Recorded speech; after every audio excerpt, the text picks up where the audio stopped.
music, it has the ability to evoke powerful emotions, pain, love, empathy. A talented musician has the ability to weave just as powerful a story as was ever written on any page. Chad Lawson is one such musician. Wow. Well, Chad, you're still up to it, aren't you? I am. Yeah. What was the first thing that, when you played, that you said, I really want to do this? It was probably my very first recital. It really was. The song was a simple, I could probably play it with, one finger right now. It's called Bear on a Bike. But I just remember that sense of accomplishment, even at that young age. I was 5 years old, and it was just incredibly rewarding. Chad's childhood recital would be the first of many. I had a jazz trio for a number of years called the Chad Lawson Trio. And it was a fantastic group and, ranked high in the charts. And then I took a short tour with Julio Iglesio for a little while. And it was during this tour with Julio that I really wanted to go back to the idea of sitting at the piano again. Just writing music strictly just for solo piano. And there was one night on stage in Spain with Julio that it was 35,000 people and just everyone was having a great time and just something just clicked and said, I think this is the time that I need to start focusing on doing this solo piano album.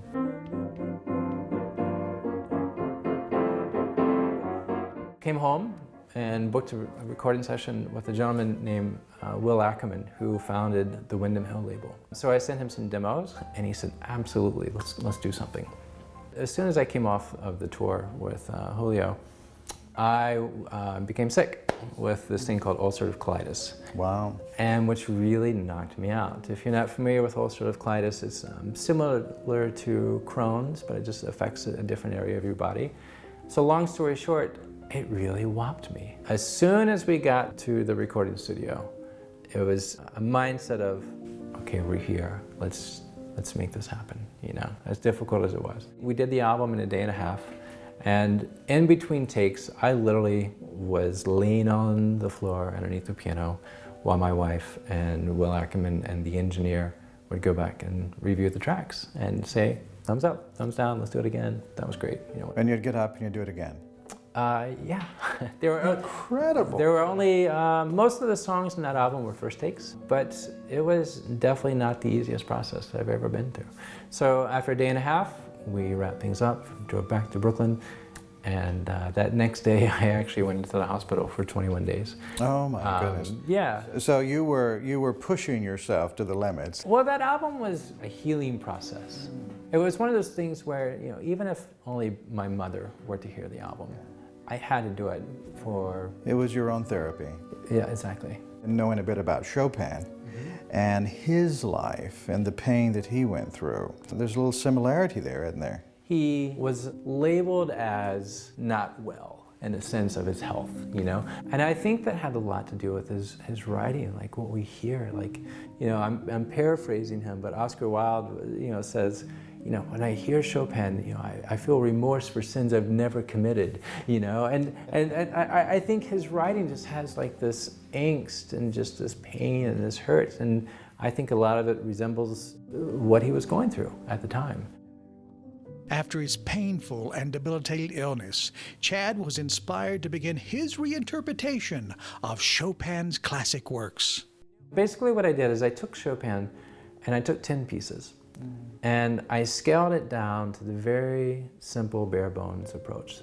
So whereas, some melodies of his would have 12 notes, I would only allow 4 or 6, so I would take out certain notes. I wanted to see if Chopin's music at the very root of it all could still be very spellbinding, even in the most simple of form. And I think when you have something so authentic and so heartfelt, which we hear from his music, you can't help but just be connected to it. And for students to say, I want to learn how to play that, that's beautiful, that's stunning. Chad's passion for making music drives him at all hours, which prompted a little modification to his piano. Late at night, I have a system inside the piano that mutes the piano to where I can practice really quietly, because no one wants to hear, at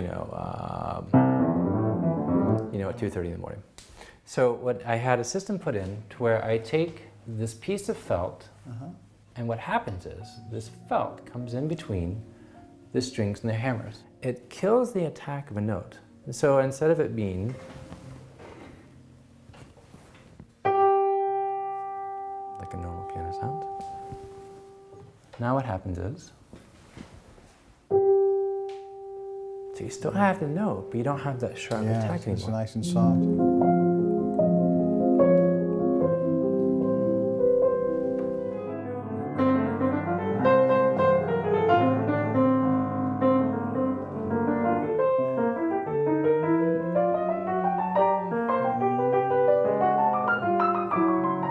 So I went to Berklee College of Music because that was a really great school at the time and still is. And that's where I was introduced to jazz. So I actually did not get introduced to jazz until very late in the game, to be honest. That's where we met for the first time. You were playing gypsy jazz on stage. I mean, how does that play in the world of jazz? We have the traditional jazz art form, which is American-made, and now you're seeing influence come in from different countries that are now affecting that. So you're seeing a lot of European kind of begin to really associate with American jazz. And it's interesting because now you're adding more color to this palette that you're able to paint with.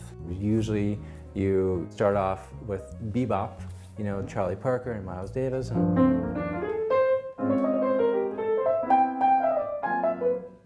And then you start hearing more European influences, you know, anything from Spain. Now you're seeing other countries kind of like begin to put their toes in the water of jazz. And now it's just like, oh wow. Well, I think the testament is that it's certainly survived the decades. Yeah. And so have you, Chad. Well, thank you. So that's a good thing. Chad, it's been great. Carl, thank you very much. Thank you so It's much. been an honor. Maybe you can play us out. I'd be happy to.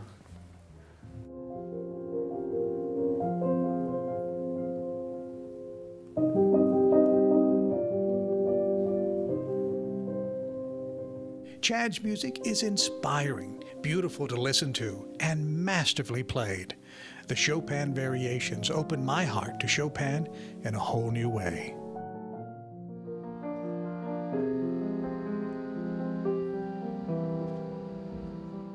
His work so inspired me that I invited Chad to share his music during our live show at the LeGrand Center.